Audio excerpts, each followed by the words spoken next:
November 20th, 1943, just before dawn. The Central Pacific lies flat and metallic under a pale sky. Coral reefs sit inches beneath the surface, invisible from a distance, lethal up close. Beyond them, a thin strip of land, Bedio Island, Tarawa Atoll, bristles with concrete, steel in waiting guns. Japanese defenders peer through firing slits carved into palm logs and reinforced bunkers. They have been told this place cannot be taken. Then, the horizon begins to move.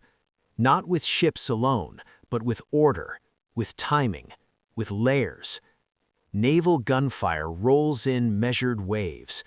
Carrier aircraft arrive on schedule, not chaos. Landing craft form lines, not swarms. Tracked vehicles crawl forward where boats should have died.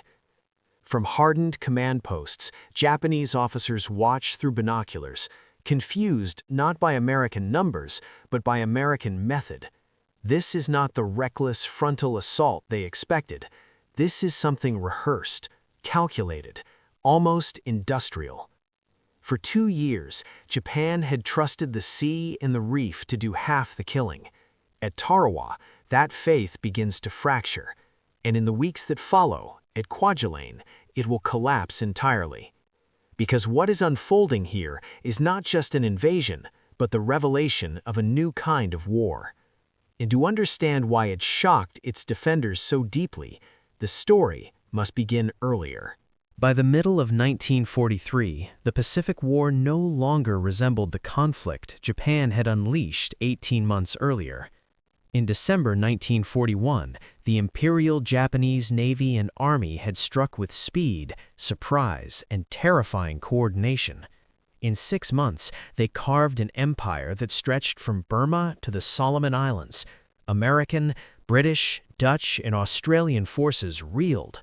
Many in Tokyo believed the outer perimeter, once fortified, would be unbreakable.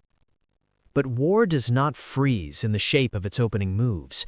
By 1942, the United States had stopped reacting and started learning. Guadalcanal became the turning classroom. There, the U.S. Marine Corps and Navy discovered, often through failure, that amphibious warfare was not a single event, it was a system. Landings meant nothing without logistics. Naval gunfire meant little without timing. Air cover failed without coordination. The Japanese, meanwhile, interpreted Guadalcanal differently. They saw a costly American gamble that barely succeeded. They saw high U.S. losses and assumed those losses would multiply against stronger defenses. The ocean, the reef, and fortified islands would bleed any invader white. This assumption hardened into doctrine. By 1943, Japan's defensive strategy centered on holding key atolls long enough to inflict catastrophic casualties. The goal was not victory on the beach, but psychological collapse back in Washington. Each island would become a killing ground, each reef a moat. What Japanese planners underestimated was how quickly the Americans were changing. Across the Pacific, the U.S. Navy, Marine Corps, and Army were refining amphibious warfare into a science. Specialized landing craft multiplied.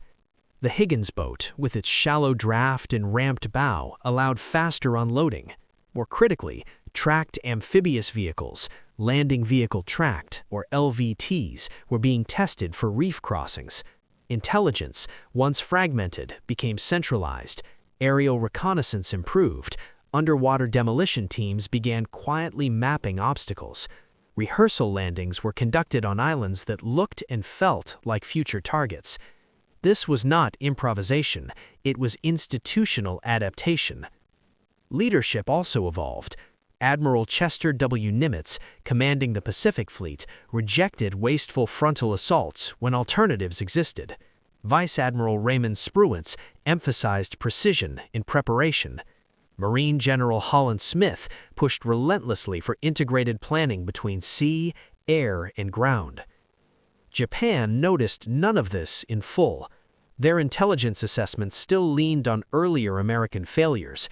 They believed U.S. troops lacked endurance. that Americans relied too heavily on firepower, that once the landing wave stalled, morale would collapse. Instead, American doctrine shifted toward overwhelming synchronization. The strategic objective for 1943 was clear: break through Japan's outer defensive ring in the Central Pacific. The Gilbert Islands, specifically Tarawa Atoll, stood in the way. Small, isolated, heavily fortified. From the Japanese perspective, perfect. From the American perspective, necessary. Tarawa was chosen not because it was easy, but because it forced the system to work. If amphibious doctrine failed here, it would fail everywhere. If it succeeded, the path forward would open across the Marshall Islands and beyond. Japanese commanders on Batio believed they were ready. They did not realize they were about to face an enemy that had learned how to land not by courage alone, but by design. And design would matter even more when the focus shifted to the next target. Tarawa Atoll was small, deceptively so. Batio Island, the focal point of the coming assault, measured barely 2 miles long and less than half a mile wide. From the air, it looked insignificant, an arc of sand and palm trees surrounded by turquoise water. From the ground, it was a fortress. Rear Admiral Keiji Shibasaki commanded the Japanese garrison. He believed, with reason, that Batio could not be taken in less than 100 years. His confidence rested on geography and engineering. The surrounding coral reef extended hundreds of yards offshore. At low tide, landing craft would ground, forcing attackers to wade under fire. Every approach was covered by overlapping fields of fire from pillboxes, coastal guns, and reinforced shelters. The Japanese had studied amphibious assaults carefully. They knew the enemy had to come by sea. They built for that certainty. But Tarawa was not just a defensive experiment, it was a strategic gateway.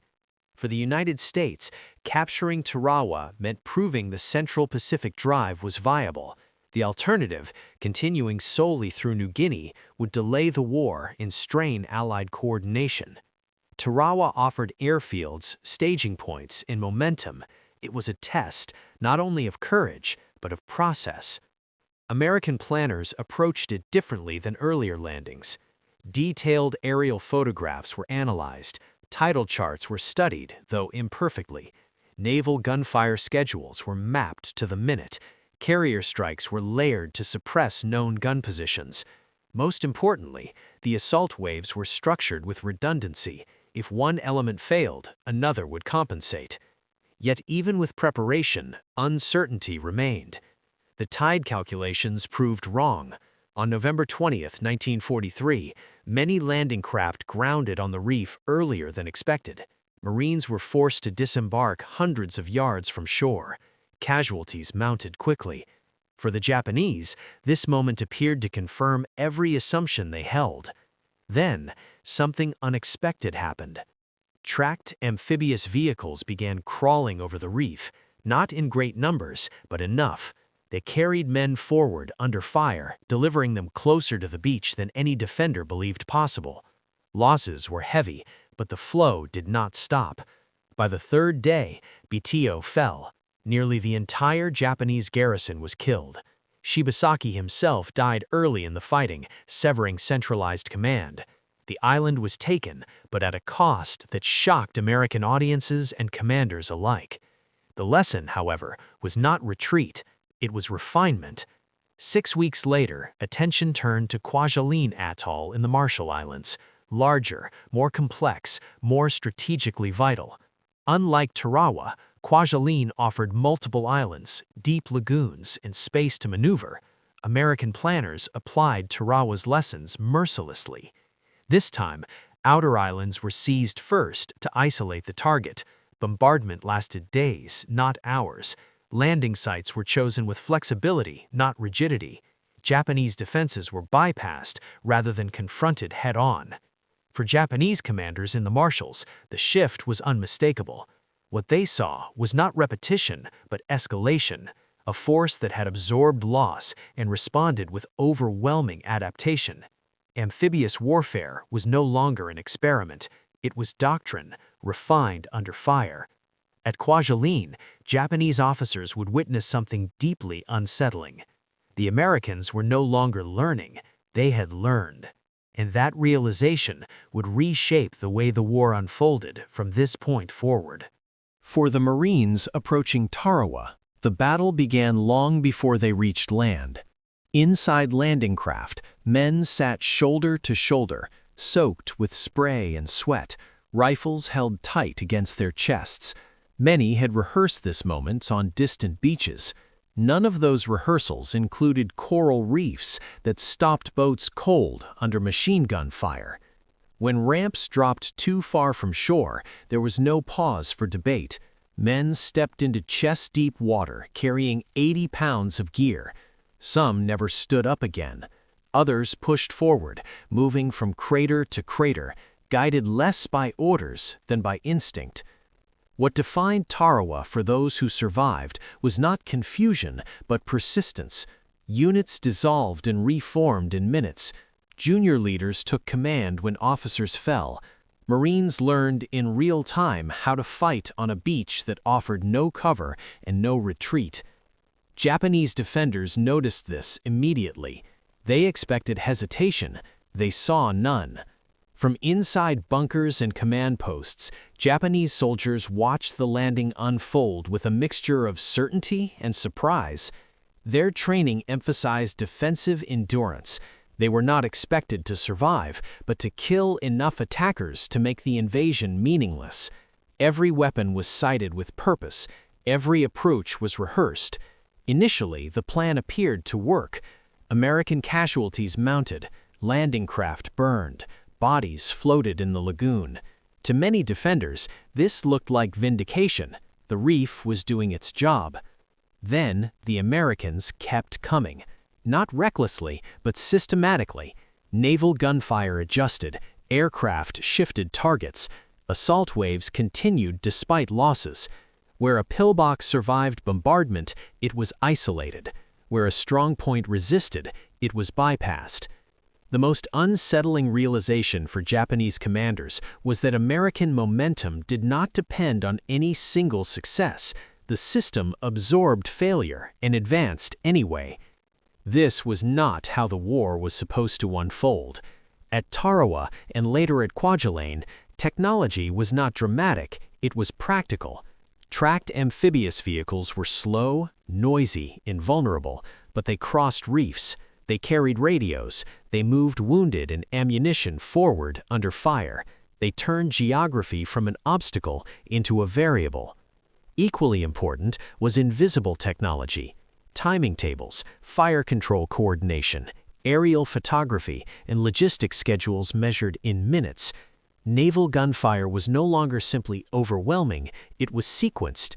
Aircraft strikes were synchronized with landing waves. At Kwajalein, this planning reached maturity. Bombardment isolated islands before landings began. Japanese guns were neutralized before they could influence the beach. Assaults landed where defenses were weakest, not strongest. To Japanese observers, this was deeply troubling. They had prepared for bravery, they had prepared for sacrifice, they had not prepared for an enemy whose greatest weapon was organization. And as these angles converged, the battles moved closer to their decisive moments where planning, endurance, and adaptation would collide under fire. Japanese coastal defense doctrine was built on certainty. The enemy would come ashore at predictable points. He would be slowed by reefs, channelized by terrain, and destroyed by intersecting fire. It was a plan that assumed rigidity on both sides. At Tarawa, that rigidity began to fail. When initial landings stalled, American commanders did not halt the assault, they adjusted it. Naval gunfire shifted inland. Smoke was used to blind firing positions. Units landed wherever they could, not where they were originally scheduled to land. Small groups pushed forward independently, collapsing defenses from the inside out. At Kwajalein, this flexibility became deliberate policy. Rather than attacking the strongest points, American forces seized surrounding islands first. They cut supply lines. They destroyed artillery before it could influence the landing beaches. By the time troops went ashore on Kwajalein Island itself, Japanese defenders were isolated, disoriented, and already wounded by days of bombardment. For Japanese tacticians, this was devastating. The beach was no longer the battle. It was merely the opening phase. Leadership defined the difference between the two sides. Japanese command structures emphasized centralized control and fixed defensive plans. When senior officers were killed, as happened early at Tarawa, coordination collapsed. Junior leaders were expected to fight to the end, not to adapt. American leadership, by contrast, encouraged initiative within a framework. Orders established intent, not scripts. When communications failed, small unit leaders acted without waiting for permission. When plans broke, commanders revised them in hours, not days. At Kwajalein, this difference was stark. American commanders modified landing schedules mid-operation. Fire support was retasked in real time. Success was measured not by adherence to plan, but by progress toward objectives. Japanese commanders watching these operations recognized something dangerous. They were fighting an enemy whose strength did not rest on any single leader. Perhaps the most important angle was invisible. Japanese doctrine promised that fortified islands would impose unbearable costs. Tarawa was meant to prove that belief. Instead, it exposed its limits. Despite heavy losses, the Americans did not withdraw. Despite unexpected obstacles, the landings continued. At Kwajalein, the methodical destruction of defenses before the first wave landed sent a clear message. This was not a war of attrition on the beach. It was a war of preparation. Japanese reports after Kwajalein reflected shock, not at American bravery, but at American planning. The realization set in quietly but firmly. Static defenses alone could not stop this enemy. And with that understanding, the war entered a phase where belief gave way to inevitability. The decisive moments were now unavoidable. The invasion of Tarawa began at 8:30 on November 20, 1943. Naval guns had been firing for hours. Battleships, cruisers, and destroyers poured shells on Amphibious in a bombardment believed to be sufficient. From offshore, it looked overwhelming. From inside Japanese bunkers, much of it passed overhead. When the first waves moved in, the tide betrayed the plan. Landing craft grounded on the reef hundreds of yards from shore. Marines disembarked into open water under direct fire. Machine guns stitched the lagoon. Mortars fell with precision. Casualties mounted within minutes. For a moment, the battle teetered. Japanese defenders believed this was the decisive phase. They had prepared for exactly this scenario, and initially they were right. The reef slowed the assault. The beach was a killing zone. But the American system absorbed the shock. Tracked amphibious vehicles continued forward. Some burned, others made it through. They delivered men, ammunition, and radios closer to the seawall. Destroyers moved dangerously close to shore, firing point-blank into bunkers. Naval gunfire shifted from schedule to necessity. By midday, small groups of Marines clung to narrow footholds along the beach. There was no single breakthrough. Instead, there were dozens of small, brutal advances. Bunkers were isolated, flamethrowers were brought forward, engineers blew openings through obstacles. Japanese positions that could not be reduced were bypassed. Rear Admiral Shibasaki was killed early in the fighting, severing coordinated command. Without centralized control, Japanese resistance became fragmented, fierce, but disconnected. By the second night, American forces held a tenuous grip on Amphibious. Supplies trickled in. Wounded were evacuated under fire. The assault did not pause. On November 23rd, organized resistance ended. Nearly the entire Japanese garrison, over 4,600 men, was killed. American casualties exceeded 3,000, with more than 1,000 dead. The cost stunned the public. Photographs brought the reality of amphibious war into American homes. But within military headquarters, a different conclusion formed. Tarawa was not a failure. It was proof. Proof that even under worst conditions, miscalculated tides, intact defenses, heavy losses, the system worked. The landing continued. The island fell. Lessons were extracted immediately. Those lessons would be applied with ruthless efficiency at the next objective, and when American forces turned their attention to the Marshall Islands, the Japanese would witness not repetition, but transformation. Kwajalein was where the meaning of Tarawa became unmistakable. The operation began long before the first landing craft moved. In mid-January 1944, American forces initiated a systematic campaign against the Marshall Islands. Outer atolls were seized first, not for glory, but for isolation. Japanese supply routes were cut, airfields were neutralized, Kwajalein was sealed off. Unlike Tarawa, there would be no rush. Naval bombardment began days in advance. Battleships and cruisers fired with methodical precision. Carrier aircraft struck repeatedly, not to shock, but to dismantle. Each known gun position was targeted, each bunker was mapped, marked, and reduced. Japanese defenders waited underground, listening. When landings began on January 31st, the difference was immediate. Assault waves landed on carefully selected beaches. LVTs crossed reefs in force, delivering troops directly onto sand that had already been pulverized. Units advanced behind rolling fire support. Communication lines functioned. Reserves moved where needed. There was no moment of crisis. Japanese resistance, though determined, was fragmented from the start. Command structures were shattered before the first Marines stepped ashore. Artillery had been destroyed or rendered ineffective. Reinforcements could not move between islands. For Japanese officers observing the assault, disbelief replaced hope. This was not the battle they had prepared for. There was no decisive beach where the enemy could be broken. There was no single point of failure.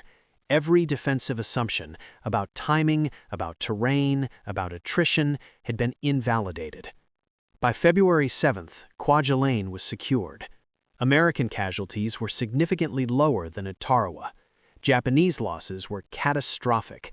The atoll, once considered a stronghold, fell in days. More important than the numbers was the psychological impact. Tarawa had been a warning. Kwajalein was confirmation. The United States had mastered amphibious warfare at scale. Planning, logistics, firepower, and flexibility had fused into an instrument of war that could be repeated, refined, and accelerated. Japanese commanders now understood the truth.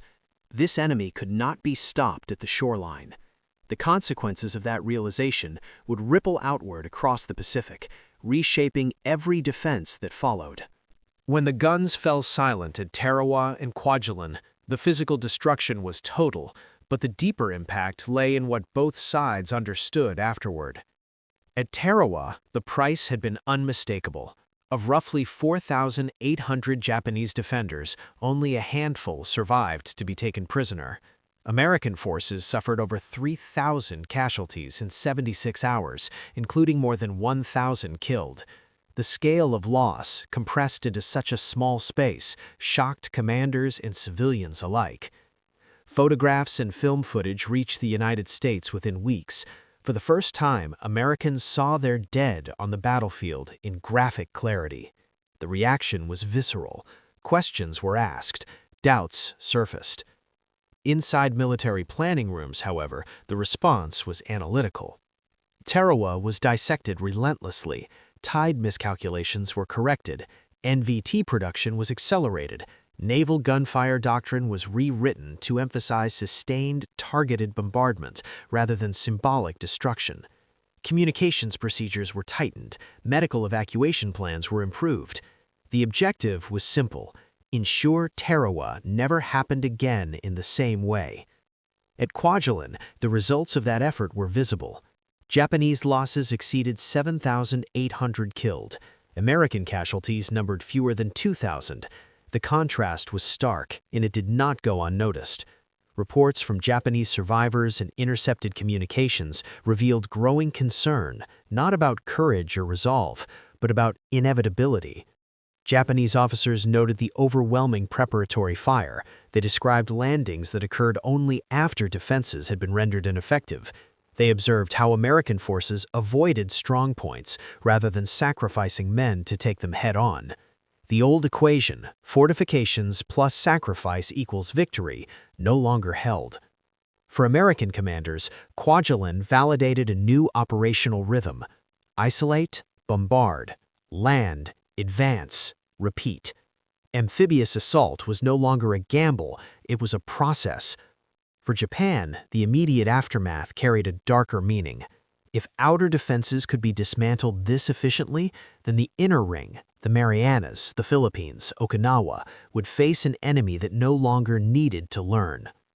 The silence after Kwajalein was not relief, it was recognition.